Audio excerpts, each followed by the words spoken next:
तरह से पूरे देश में भारत जोड़ो यात्रा निकाली राहुल गांधी जी ने।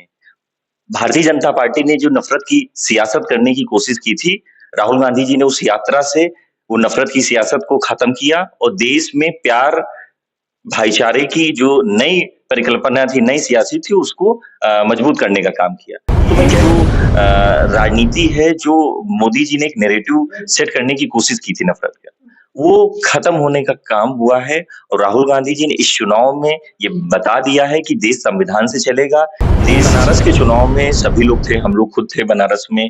जब इन्होंने बनारस में कई फैक्ट्री लगाने की बात की, हम लोग एक्चुअल में वहां पे जब पहुंचे, हम लोगों ने देखा कि वो फैक्ट्रियां एकदम बंद पड़ी थी। तो क्या है कि अब जो है मोदी जी का जो उनका एक चमत्कार जो भारतीय जनता पार्टी के नेता बताते थे, वो खत्म हो चुका है, क्योंकि झूठ बहकावे की सियासत ज्यादा दिन नहीं चलती है।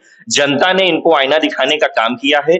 जनता ने जो एक परसेप्शन ये लोग बिल्डअप कर रहे थे, उसको तोड़ने का काम किया है। ये जनता की जीत है और मैं इसको ये बताऊंगा, ये संविधान की जीत है।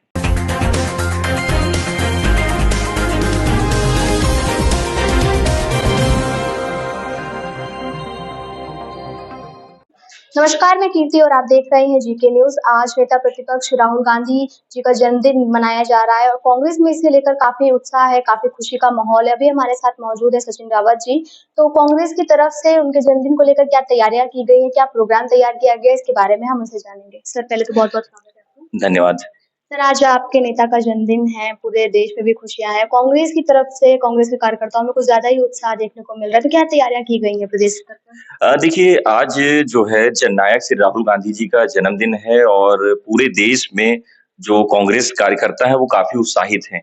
जिस तरह से पूरे देश में भारत जोड़ो यात्रा निकाली राहुल गांधी जी ने, भारतीय जनता पार्टी ने जो नफरत की सियासत करने की कोशिश की थी, राहुल गांधी जी ने उस यात्रा से वो नफरत की सियासत को खत्म किया और देश में प्यार, भाईचारे की जो नई परिकल्पना थी, नई सियासत थी, उसको मजबूत करने का काम किया। तो मैं कह सकता हूँ कि उत्तर प्रदेश के प्रारूप में हम लोगों का कई कार्यक्रम है। प्रदेश अध्यक्ष श्री अजय राय जी आने वाले हैं और निश्चित तौर पे वृक्षारोपण का कार्यक्रम है। हम लोग अस्पतालों में जाकर के फल वितरण करेंगे और राहुल जी के जन्मदिन के विशेष पर हम लोग यूथ कांग्रेस, एनएसयूआई सभी लोग जो है, हम लोग केक काट करके उनके जन्मदिन को मनाएंगे।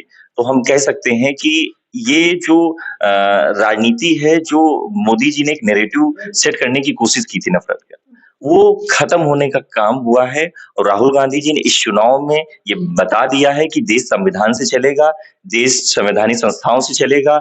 अब हम लोग विपक्ष की भूमिका अदा करने जा रहे हैं। अब नया नया सत्र आने वाला है। संसद सत्र में हम लोग जो ज्वलंत मुद्दे हैं, जो राहुल गांधी जी एक्चुअल मुद्दे थे, जो हम लोगों ने न्याय योजना के तहत हम लोगों ने बताया था, जिसमें से भागीदारी न्याय की बात थी, युवा न्याय की बात थी, श्रमिक न्याय की बात थी, किसान न्याय की बात थी, वो सब सदन में हम लोग चर्चा करेंगे। हम लोग मोदी सरकार के खिलाफ सड़क पे भी लड़ाई लड़ेंगे और सदन में भी लड़ाई लड़ेंगे। आपने कहा कि जो जनता के मुद्दे हैं उनके खिलाफ जिस तरह से सरकार का रवैया रहा उसके खिलाफ आप लोग लड़ाई लड़ेंगे। देखा जाए तो वो काशी पहुंचे हैं, पहुंचे थे प्रधानमंत्री मोदी और उन्होंने किस्त जारी की किसानों के लिए।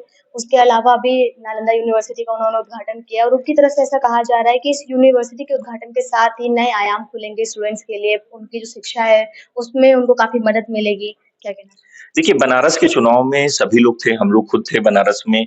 जब इन्होंने बनारस में कई फैक्ट्री लगाने की बात की, हम लोग एक्चुअल में वहां पे जब पहुंचे, हम लोगों ने देखा कि वो फैक्ट्रियां एकदम बंद पड़ी थी।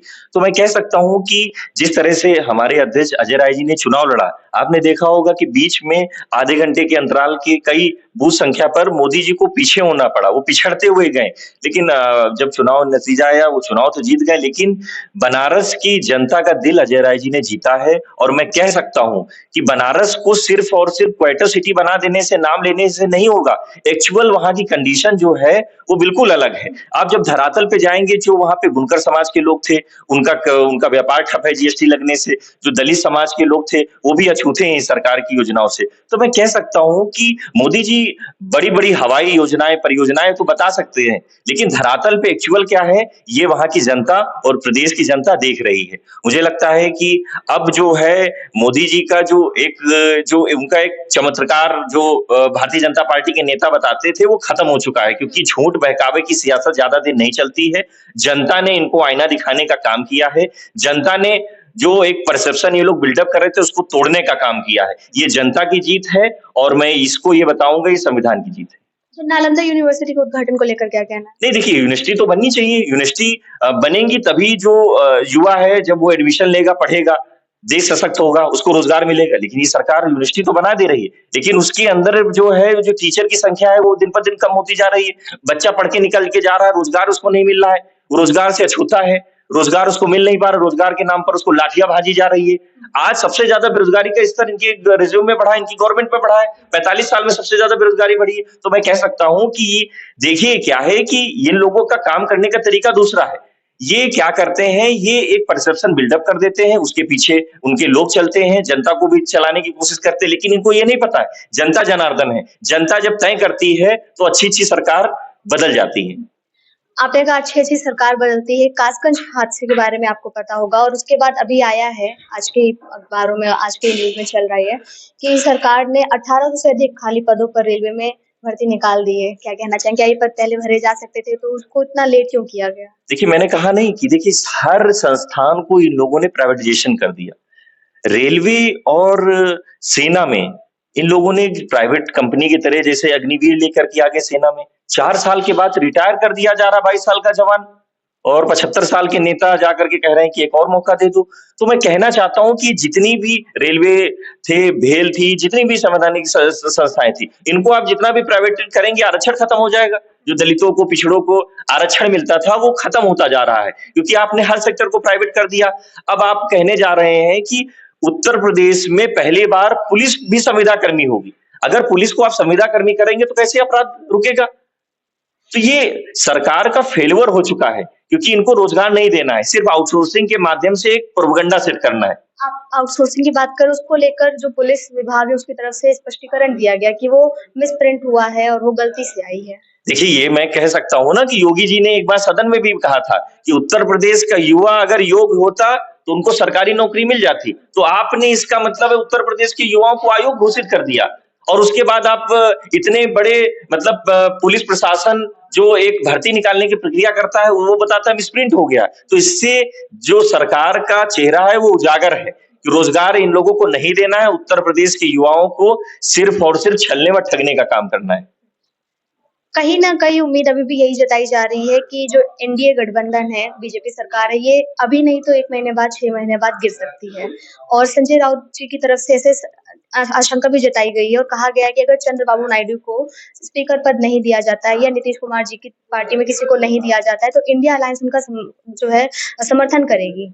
तो क्या ये आप लोगों को लगता है अभी भी कि सरकार गिर सकती है और इंडिया अलायंस एक ना एक दिन अभी 6 महीने में, साल भर में अपनी सरकार बनाएगी? नहीं, सरकार तो बैसाखियों पे, एनडीए सरकार तो बैसाखियों पे चल रही है। आपने देखा कि बैसाखी के रूप में टीडीपी है और नीतीश बाबू की पार्टी है। बैसाखी पे बीजेपी ने फैसला किया है कि स्पीकर पद वो अपने पास रखे, डिप्टी स्पीकर का जो है वो दोनों पार्टियों में से किसी एक को दिया जा सकता है। तो मैं कह रहा हूं कि बैसाखियों पे जब सरकार रहेगी तो ज्यादा दिन नहीं रह सकती है। अब वो कब गिरती है ये तो आने वाली परिस्थितियों के समावेश में चीजें होंगी, लेकिन मैं कह सकता हूं कि हम लोग विपक्ष की भूमिका अदा करने जा रहे हैं और एक मजबूत सशक्त विपक्ष इस सरकार के खिलाफ लड़ाई लड़ने जा रहा है। हम लोग सदन में भी घेरेंगे, हम लोग सड़क पे भी घेरेंगे। इस सरकार से जितने भी वादे हम लोगों ने किए थे वो हम लोग इन सरकार से कराने का काम करेंगे, नहीं तो इस सरकार को जाना होगा। तो आप थे हमारे साथ सचिन जी, जिनका ये कहना है कि सरकार ने जो भी वादे जनता से किए थे, अभी नहीं, अब पिछले अपने जो कार्यकाल था उसमें भी जो भी वादे उन्होंने किए थे उसे उन्हें पूरा करना होगा और विपक्ष इस बार बहुत ही मजबूत भूमिका में संसद के अंदर बैठेगी और जनता के जो भी सवाल हैं, जो भी उनकी ज़रूरतें हैं, उनको पूरा करवाने का पूरा काम करेगी। कैमरा पर्सन के साथ में कीर्ति, जीके न्यूज़।